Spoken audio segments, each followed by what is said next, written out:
everyone, it's NonnaGrace, and I'm from Western New York. Guess what I was just doing a few minutes ago? I was watching videos, of course, but what kind of videos was I watching? I was watching videos on eggs. Exactly. Exactly. Exactly. Yes, the reason I was watching videos on eggs is I'm curious about eggs too, even though I have eggs. What I was watching was a CBS News. In Canada. You know, you'll find out more stuff not in the United States, I'm sorry to say, but other countries are a lot more honest when it comes to some of the news things that you listen to, which is sort of sad, but that's where I find that they are. I was watching this one that was talking about free range and cage free. Cage free, yep. Do you know the difference between free range and cage free? I do. There is a difference. And did you know that people that buy the organic eggs in the store and the low-grade eggs, the ones that, well, they were saying that some of the eggs were going for like $8 a dozen, some $6 a dozen, but the one that was $8 a dozen were well worth their $8 a dozen probably, but still too expensive. The eggs in the store were from larger farms, larger egg production places. And they did a test to see which eggs had the better protein, better vitamin A and vitamin D. D, yep. And E. And E. Yep. And they were all equal of those, except for the little farm that they visited where the chickens actually would get sunshine and were able to go outside if they wished. There was snow on the ground right now, so no chicken will go outside unless they're crazy, like my one the other day went in the snow. I couldn't believe that. And Mr. Honey Boo Boo, every time he'd see me, he'd come out the door and walk in the snow. So I had Jim lock the chickens in because I said he won't walk out if he sees you coming, because I wanted them locked in. But anyways, ours are truly free range. To a point, they're in a fence, but they're still free to range around within the fence wherever they want. And then I have a few that fly over the fence, like fly over the cuckoo's nest. Once over the cuckoo's nest? Something like that. Yeah, I have some that fly on the outside, and they enjoy being on the outside. Then they go to the door to wait for me to open the door so they can go back in. They're a little bit wacky, my chickens are, but they were testing to see the protein is higher in the free range. The vitamin E, A, and D are higher in the free. Protein. And I did the protein already. Are in the free range. My birds, and the ones that are in the store, they're all equal. So if you're buying the organic, thinking you're getting a better product there, you're really not. They tested all of them to see. And the packaging is just a ploy to make you think that they're happy hens. And they're not that happy. But that's the way, that's what I was watching just before I came in. I was watching about eggs. And that's what I was doing. And I want you to know, Jim came home early today. So we got to eat, I know. So we got to eat our stuffed peppers that I've only made. Oh, they were so good. I made them 3 days ago or something like that.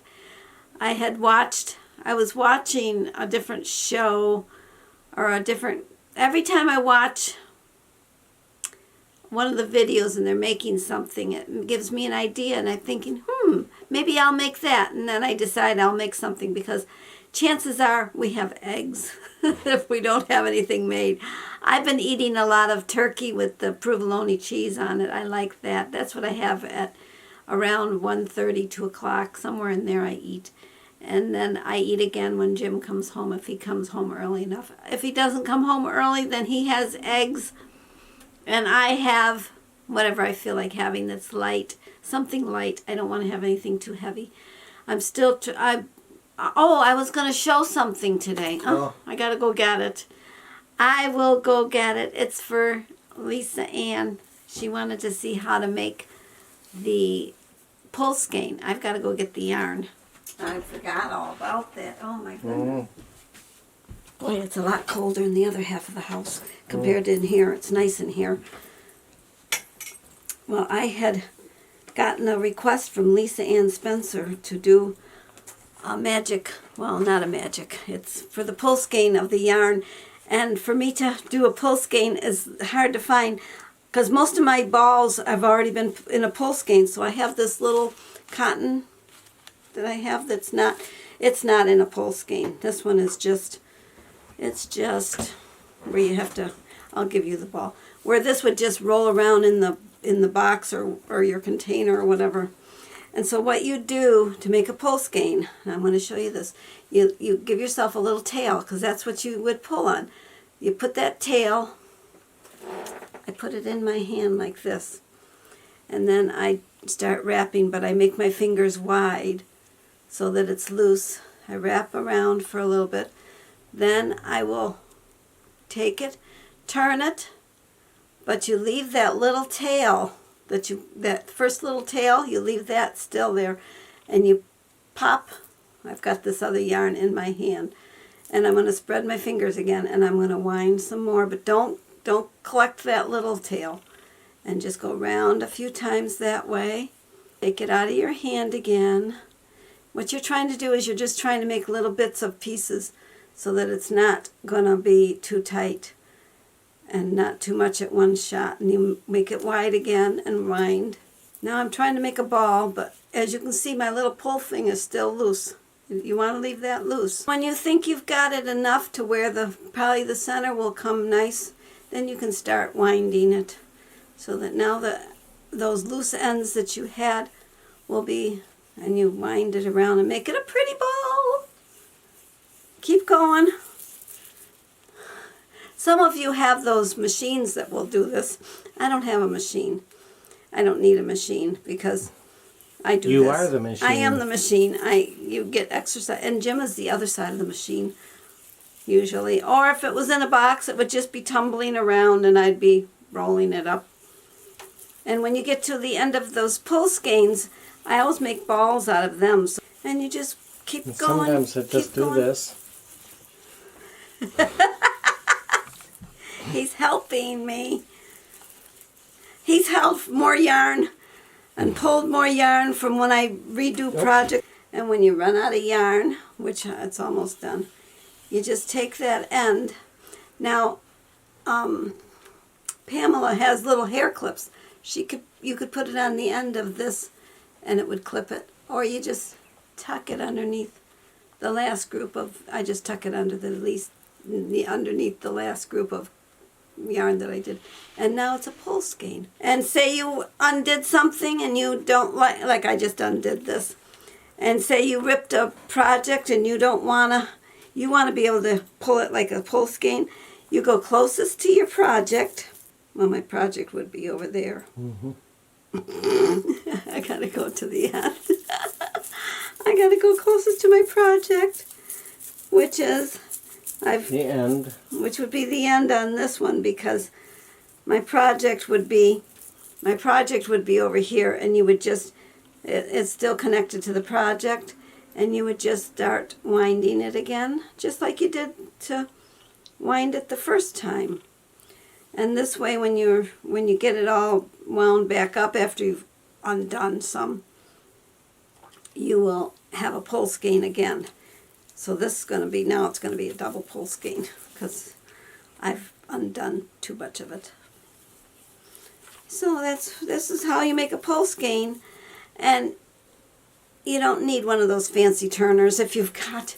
If you have one, they're great. If you don't, Oh, there. See, I've already met up with my. And if and this is my new pull skein. I'm not going to pull it out again. I'll have to wind it again, and then it'll be 3-tier. Well, anyways, Lisa Ann Spencer had asked me how to do that, and she has done. I found her when she made an apron out of a pair of blue jeans. I found that really interesting. You can turn the heater off. It's getting pretty warm in here. She was making a pair of blue jeans, and that's how I found her. I love sewing projects, and I love anything that has to do with making something from something else. It's like repurposing. Yeah, I couldn't think of the word. She also does gardening, which she has a beautiful garden. She sits in her swing. I think it's a swing or Chase Lounge. I don't know what it is. She sits in outside sometimes and she talks about her garden, or she shows you the garden. She does cooking. She has cooked a lot of things. In fact, the last thing that I watched that I really found interesting was she had made a sourdough bread. And she made it with, I've tried to make sourdough bread. I've tried to capture the wild yeast of the air where you live. But it's got to be done, I think, at the right time of the year. And I've always tried to do it when it was cold outside, which is not the best time of the year to be doing it. I should do it when it's summertime when you can have a window opened. But I've never done it. But she did it with, she made her sourdough starter with flour, sugar, and she used potato flakes. I had never heard of potato flakes. And then water, of course. And when I was trying to make it, they said you should use filtered water. So that's when we got the Brita filter on our faucet, so that you don't have the chlorine that's going into the sourdough, because I guess that kills the... It'll kill the yeast. And I think she used yeast, and yes, she did. She used the rapid whatever. Baker's yeast? Whatever Rapid rise? Yeah, something like that. You'd have to go to her channel. I will put the link in and you'll find her. And you look and so that you get the correct recipe. She's also a homeschooling mom. And she does a women's Bible study. And she has done videos on low-carb snacks. And she also did, this I found really interesting, where she took her Christmas cards and made ornaments out of them. Her and her granddaughter, I think it was, or her daughter. Somebody, I think it was a daughter. They were making them.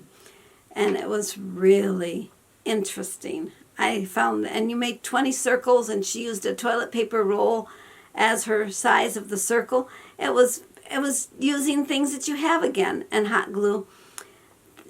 I found her very interesting. And when she asked for the magic, how to make the pole skein, I thought, that's perfect. She's a talented lady, and she does a lot of things. So she probably uses yarn for projects too. I bet you she knows how to crochet or knit or something, or needle tat or something. I don't know. I'm sure. Yeah.